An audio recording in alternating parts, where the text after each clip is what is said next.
Bismillahirrahmanirrahim. Assalamualaikum warahmatullahi wabarakatuh. Alhamdulillah hamdan mutawaliyan wa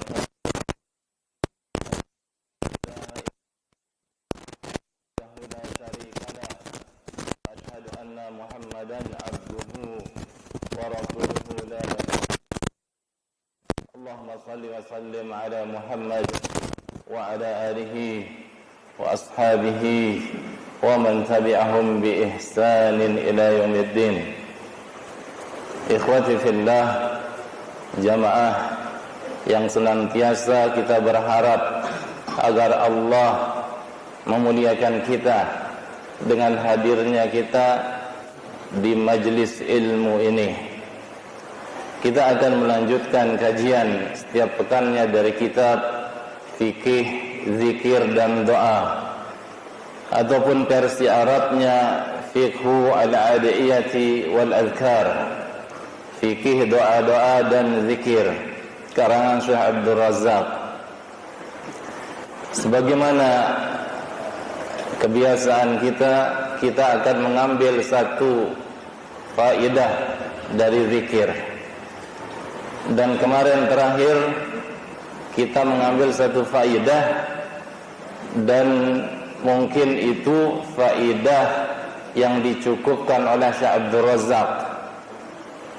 Adapun pada kesempatan di permulaan kajian pada malam hari ini, jamaah yang dimuliakan oleh Allah Subhanahu wa taala, yaitu keutamaan majlis zikir. Zikir memiliki banyak faedah ataupun manfaat, sudah disebutkan. Kemudian zikir ini digandeng ataupun ditempelkan dengan majlis, karena majlis itu macam-macam, banyak versi, banyak jenisnya. Pada saat suatu majlis ditempelkan ataupun disandarkan dengan zikir, berubahlah majlis ini. Artinya majlis ini memiliki keutamaan, memiliki kelebihan, dikarenakan dia disandarkan dengan zikir.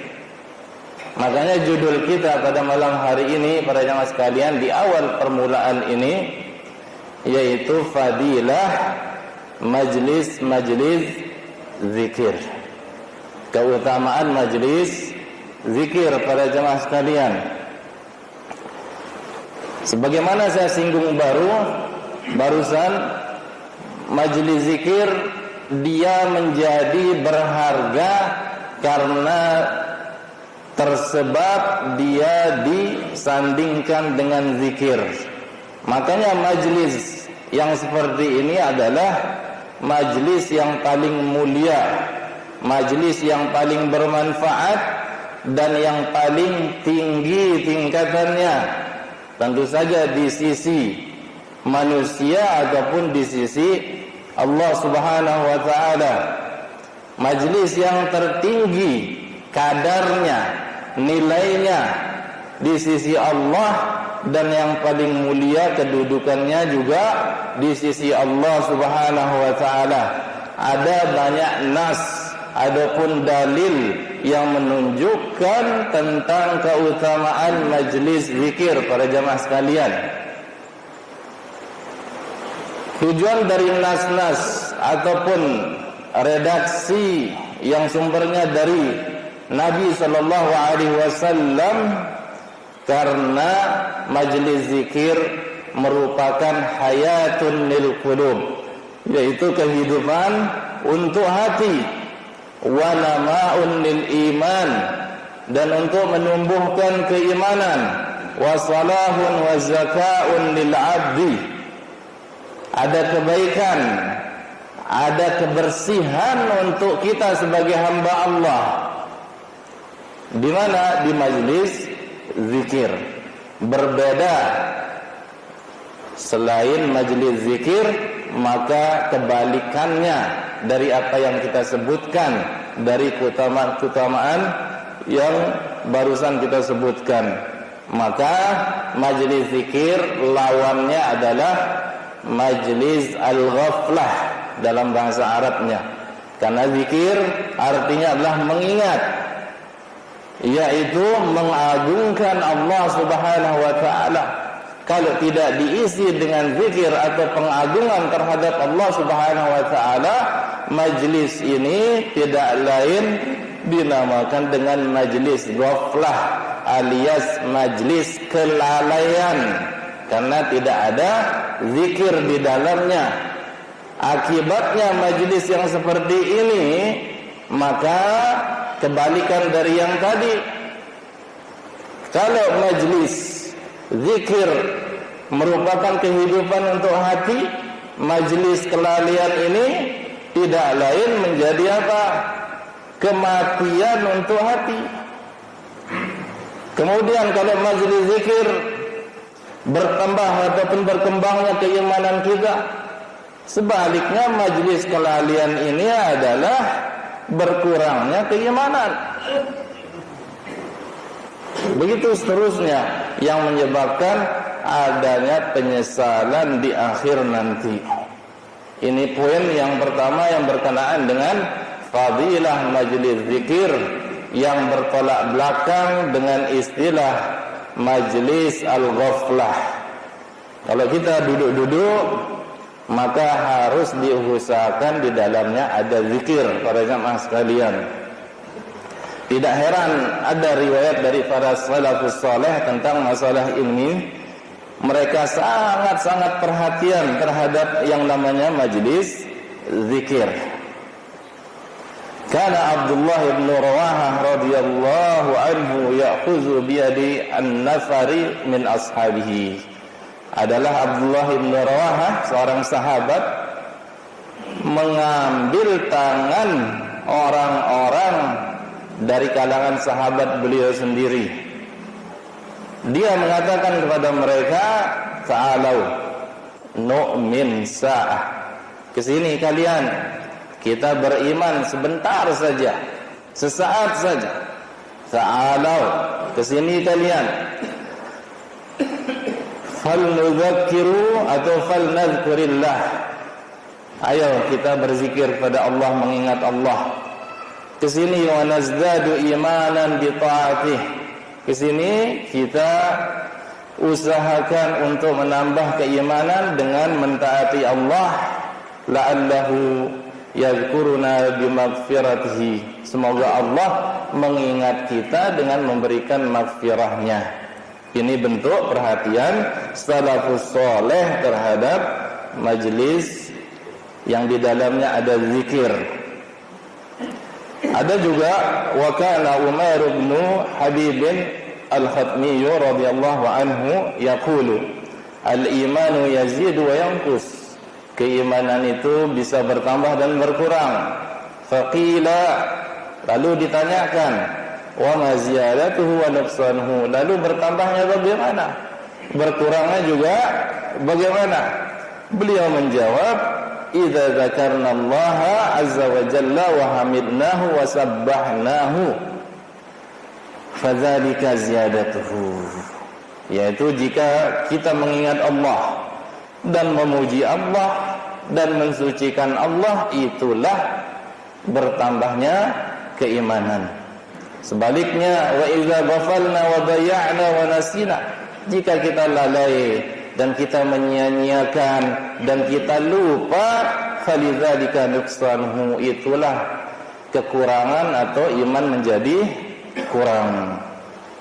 Ini dua asar yang menandakan majelis zikir memiliki perhatian dari kalangan para salafus saleh. Adapun riwayat dari Nabi sallallahu alaihi wasallam tentang majelis zikir ini, para jamaah sekalian, beliau mensifatkan majelis zikir dengan riyadul jannah, yaitu apa? Taman-taman sorga, tetapi taman sorga ini ada di dunia. Ini kelebihan majelis zikir. Sudah disifatkan oleh Nabi sendiri, dia adalah taman surga di dunia, apalagi di akhirat. Anna Rasulullah sallallahu alaihi wasallam bersabda, "Idza marartum bi riyadil jannah farta'u." Jika kalian melewati taman-taman surga, maka mampirlah di situ. Qalu wa ma riyadul jannah, para sahabat bertanya, apa taman-taman surga? Hilaquz zikri, halaqah zikir, kata beliau. Di riwayat yang lain disebutkan di sini dari hadis Jabir bin Abdullah, beliau mengatakan, kharaja alaina Rasulullah sallallahu alaihi wasallam. Suatu ketika Nabi keluar menemui kita. Kata Jabir bin Abdullah. Faqala, lalu Nabi mengatakan, ya ayuhan nas, wahai sekalian manusia, irta'u fi riyadil jannah, mampirlah kalian ke taman-taman surga. Qulna ya Rasulullah, kami katakan, apa wahai Rasulullah riyadul jannah itu? Apa jawab beliau? Majalisuz zikri, majlis-majlis zikir. Lalu beliau menambahkan keterangannya. Apa kata beliau? Ughdu wa ruhu wadhkuru. Berangkatlah pagi-pagi, kemudian berzikirlah kalian. Faman kana yuhibbu an ya'lama manzilatahu indallah. Siapa saja yang ia mau mengetahui kedudukannya di sisi Allah, falyanzur kaifa manzilatullah ta'ala indah, maka hendaknya dia lihat, dia perhatikan bagaimana kedudukan Allah pada dirinya, sesuai dengan kita mendudukkan Allah, para jamaah sekalian, di dalam diri kita. Itulah kedudukan kita di sisi Allah. Fa inna Allah ta'ala yunzilu al-'abda minhu haitsu anzalahu min nafsihi. Karena Allah Subhanahu wa taala akan mendudukkan seorang hamba pada saat atau bagaimana seorang hamba itu mendudukkan Allah dalam dirinya. Ini hadis hasan, para jamaah sekalian. Ditambahkan Ibnu Qayyim mengatakan, man syaa'a an yaskuna riyadal jannah fid dunya. Siapa yang menginginkan tinggal di taman surga di dunia ini, falyastawtin majalis az-zikri, maka hendaklah ia menetapi majlis-majlis zikir. Fa innaha riyadul jannah, karena majlis zikir adalah taman-taman surga. Ini keutamaan majelis zikir.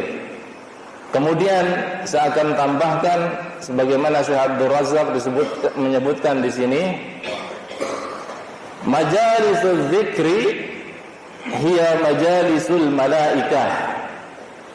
Majlis zikir adalah majlisnya para malaikat.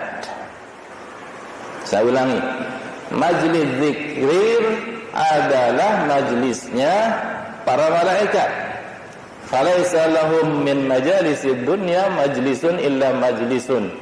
Karena malaikat tidaklah memiliki sebuah majlis di dunia ini kecuali majlis yuzkarullahu ta'ala fih, yang dizikirkan Allah, diingat Allah di dalamnya.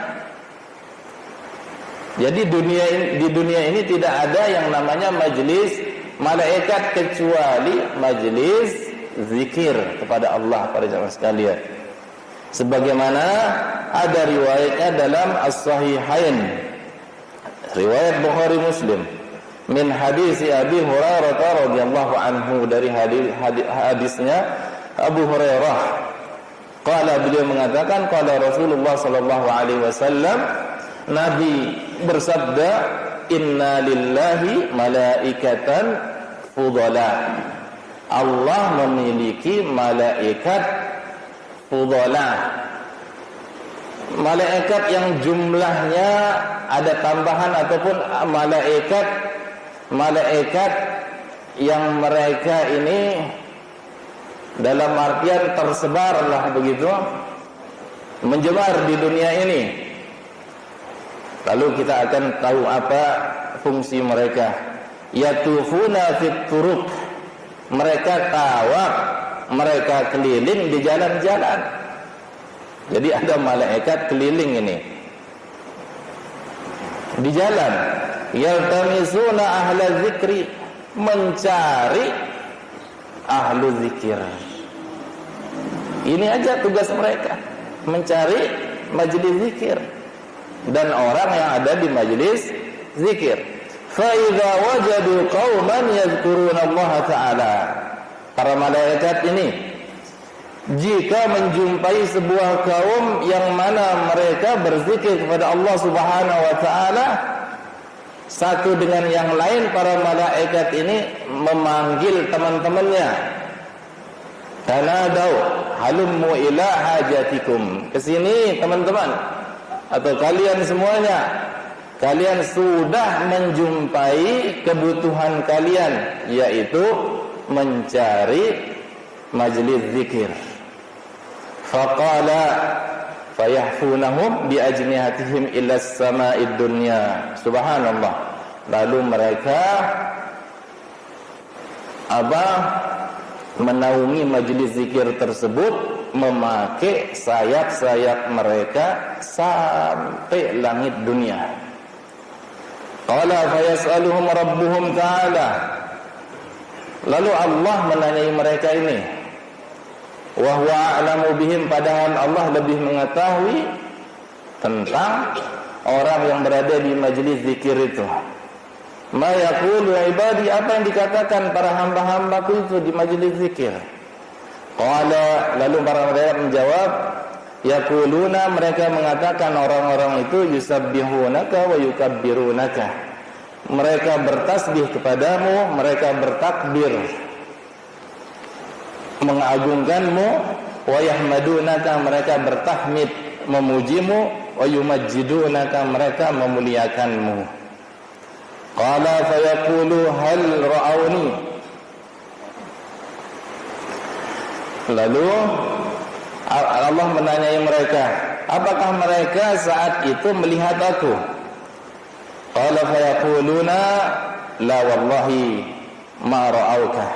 Para malaikat menjawab, demi Allah mereka tidak melihatmu, wahai Allah. Qala fayaqulu kaifa law ra'ani, lalu bagaimana seandainya mereka melihatku? Qala fayaqulun law ra'auka kanu ashadda laka ibadatan. Para malaikat menjawab, seandainya mereka ini melihatmu, mereka akan lebih lagi giatnya beribadah.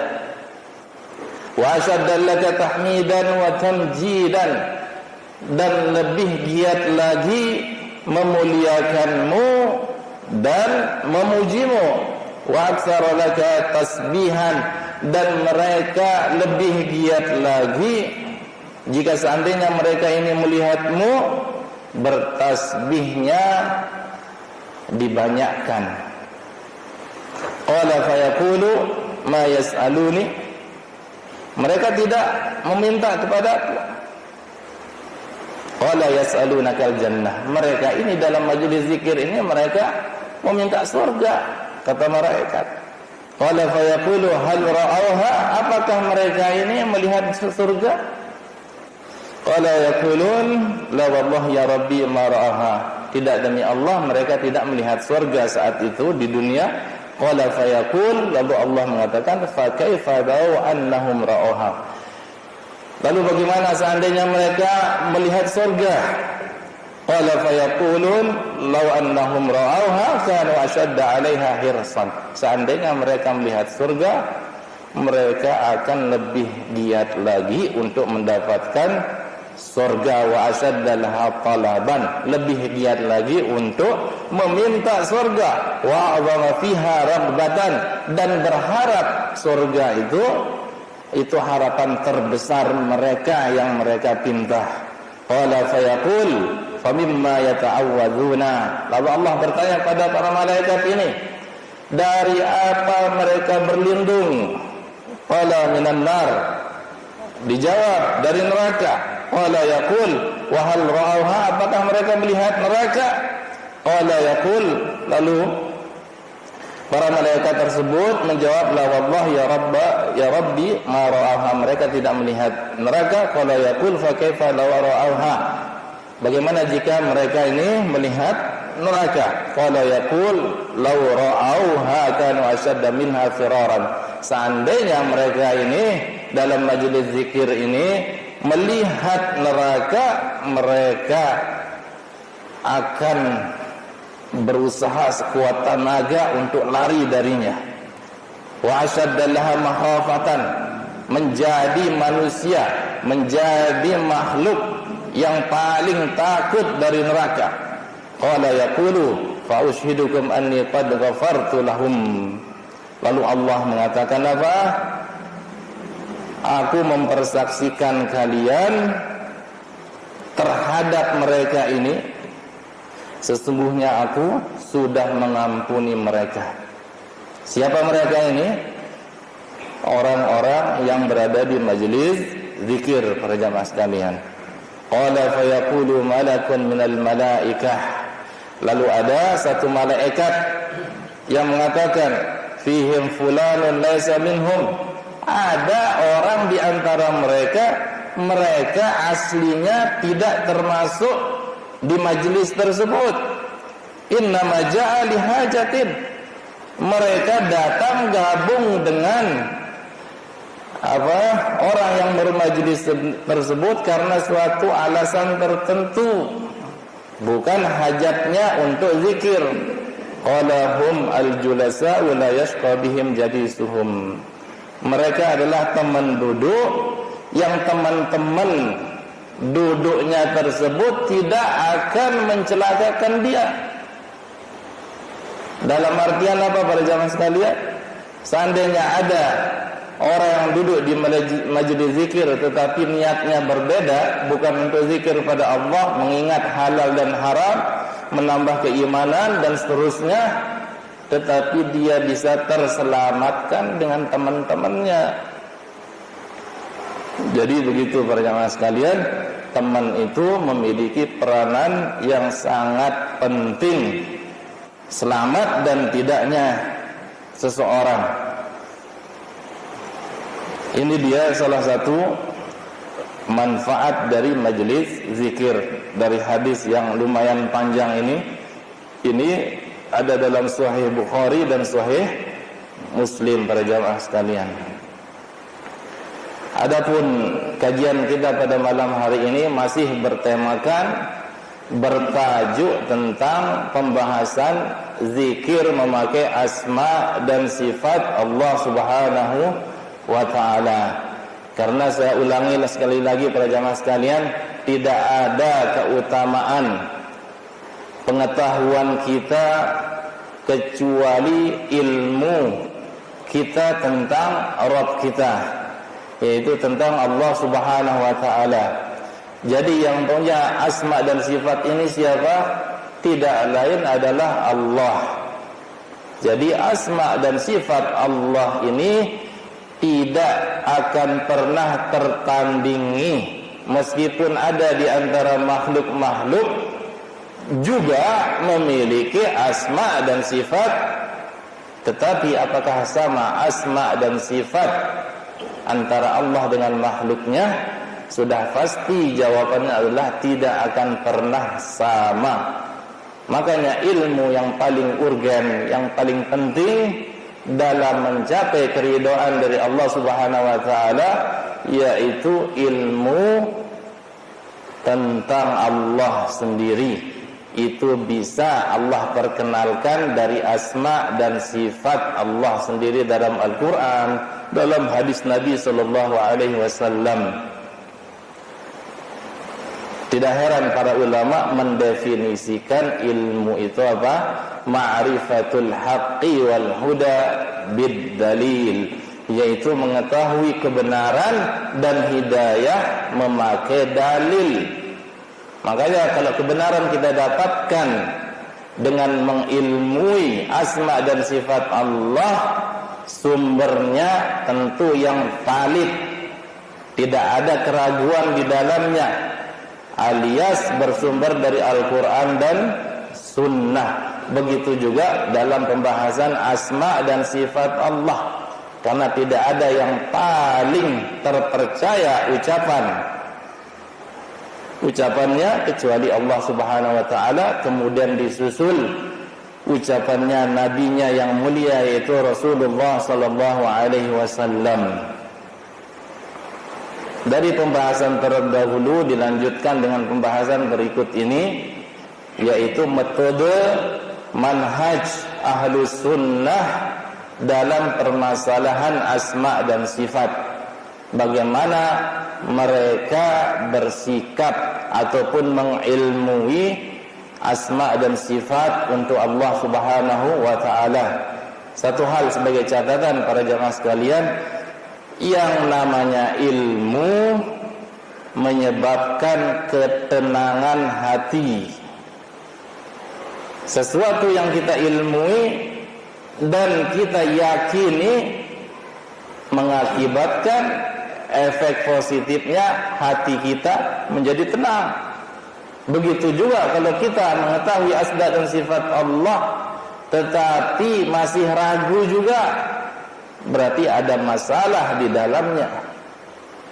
Masalahnya mungkin kita mengedepankan yang namanya buah pikiran kita.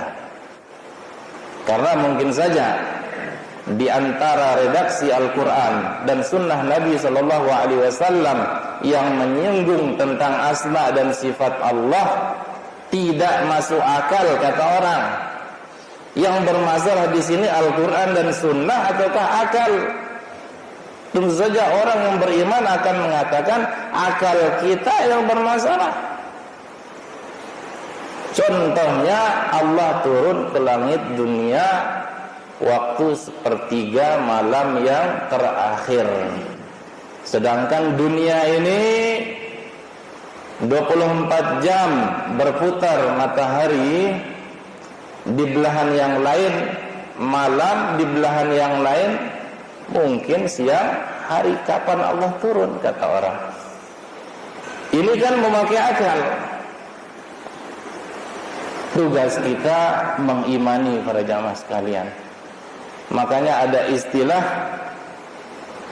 bagaimana itu harus kita tampi, harus kita tolak, kita menerima. Tidak ada yang namanya mustahil bagi Allah. Allah turun ke langit dunia di waktu sepertiga malam terakhir, ya kita imani saja. Tentang bagaimana saja, bagaimana Allah turun, itu kita serahkan hakikatnya kepada Allah Subhanahu wa ta'ala, karena kita tidak mungkin apa? Ihatah istilahnya, mengetahui itu semua. Jangan jauh-jauh. Kita sama-sama tidur, di sebelah kita teman kita tidur, alamnya berbeda. Apakah kita tahu apa yang ia mimpikan? Tidak tahu kita.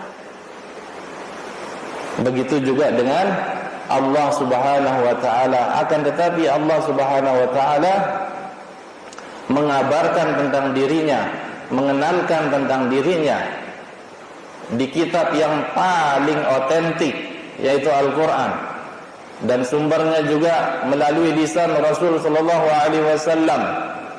Lalu bagaimana lagi kita bersikap? Apakah kita tolak begitu? Na'udzubillah min dzalik. Apalagi banyak ancaman dari Al-Quran sendiri dalam masalah ini.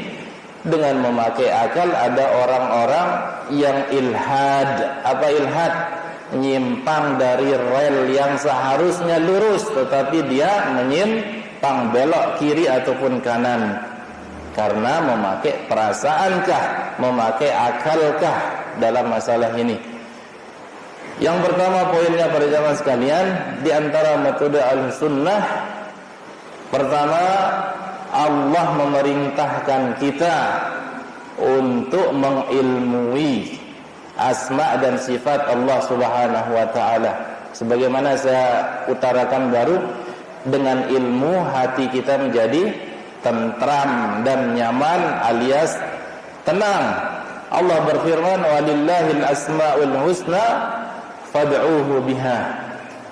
Untuk Allah nama-nama yang indah, maka pakailah untuk kalian berdoa. Jelas di sini Allah menyuruh kita berdoa pakai apa? Pakai asma Allah yang indah.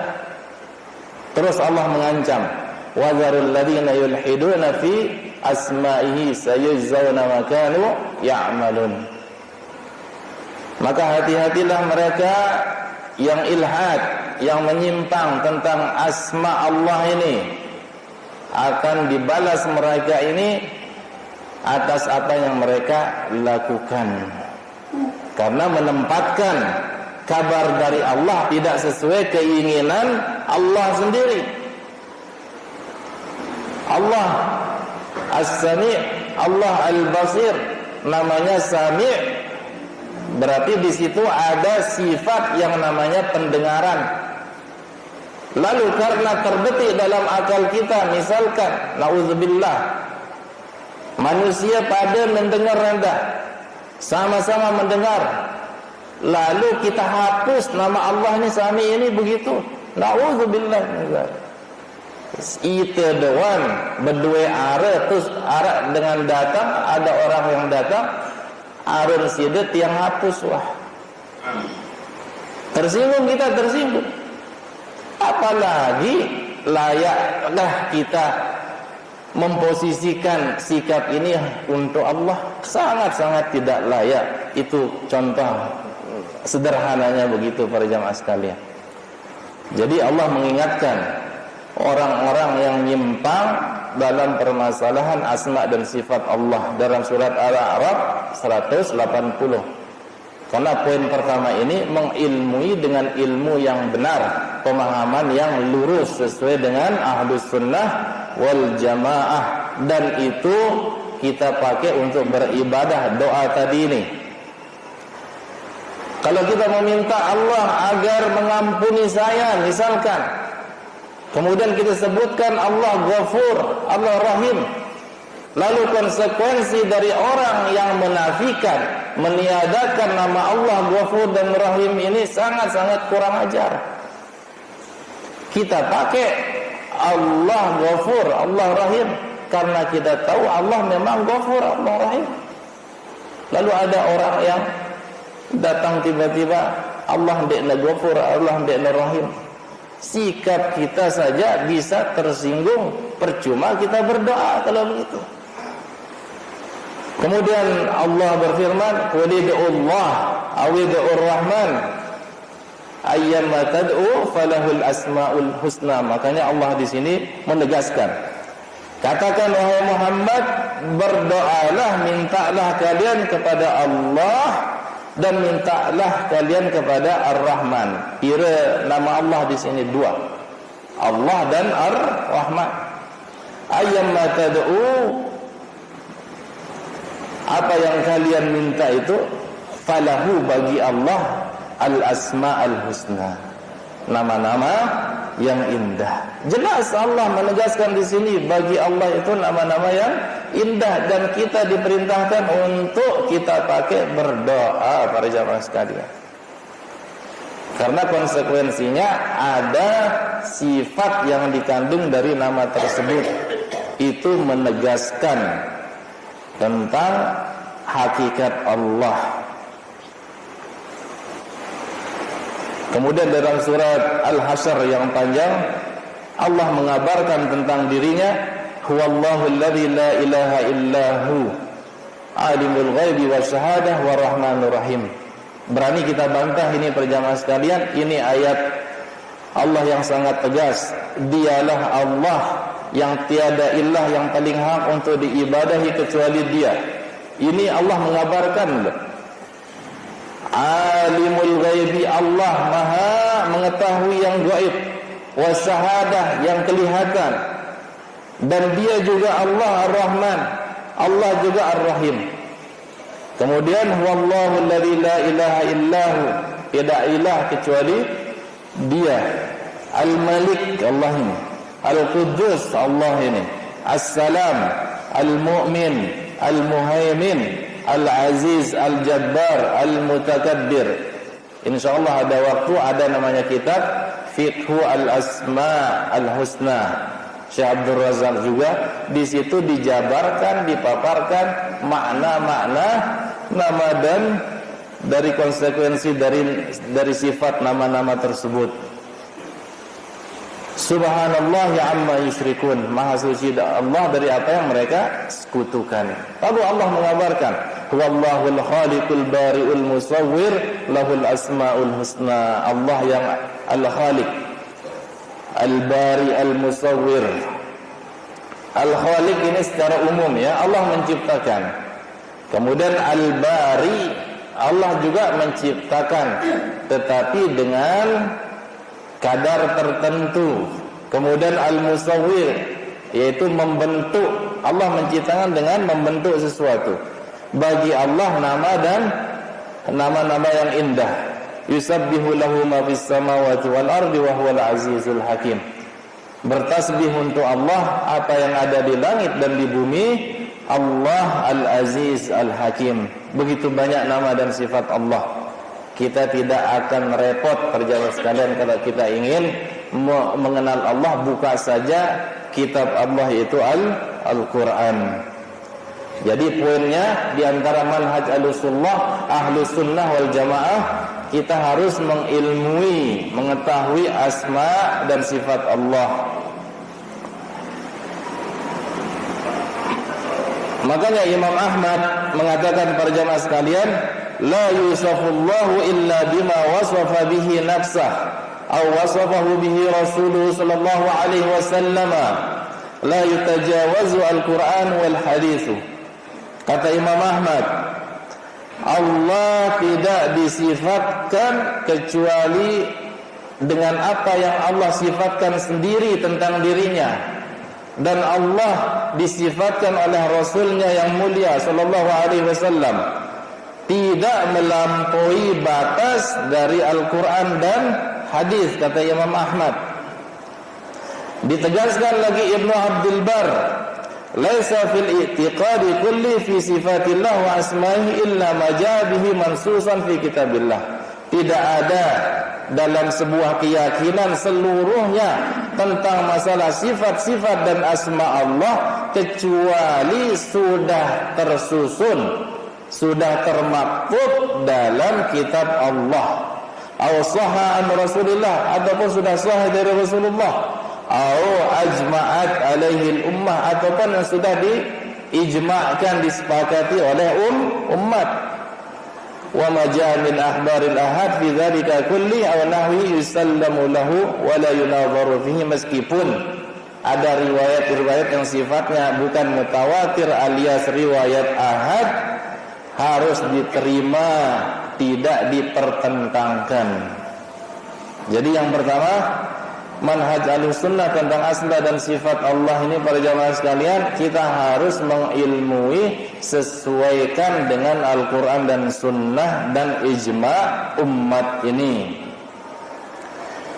Ditegaskan lagi Nu'aim bin Hamad Al-Khuzai rahimahullah, kata beliau, man syabbaha Allah bi syai'in min khalqihi, siapa saja yang menyerupakan Allah dengan makhluknya, faqad kafara, dia sudah kafir.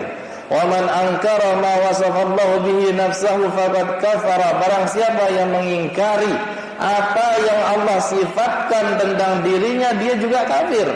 Falaisa fi ma wasafa Allah bihi nafsahu aw wasafahu bi rasuluhu tasbihun.